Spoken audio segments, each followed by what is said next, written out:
দর্শক, আমি ফেসবুকে প্রায় 6 মাস ধরে কন্টেন্ট বানায়া কিছু টাকা পয়সা পাইছি। এই যে দেখতেছেন বিড়ারা, এই বিড়ারা আমি কিনছি, এখানে একটা ঘর বানাবো। তো এটা মাটি কাটটা রাখছি।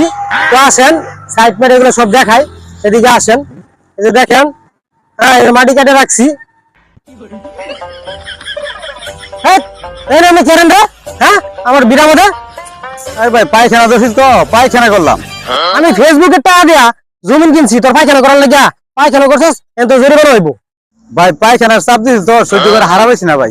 ভাই তাহলে কি করি মানে দেন লাগবো কোন পায়খানা করার লাগে 10 টাকা দেওয়া লাগবো, আর সাথে প্রস্তাব করছো, প্রস্তাব করার লাগে আরো 5 টাকা, টোটাল 15 টাকা দেওয়া লাগবো। 15 টাকা দাও ভাই। এই যে নেন 20 টাকা। 20 টাকা কেন লাগে? আমি তো 15 টাকা কইছি। পায়খানার হচ্ছে 10 টাকা, প্রস্তাব হলো 5 টাকা, তুমি 20 টাকা লাগে দিলা। ভাই মিছা কথা কইতাম না, পায়খানা প্রসাবের সাথে একটা পাদ মারছিলাম, এলে 20 টাকা দিছি ভাই।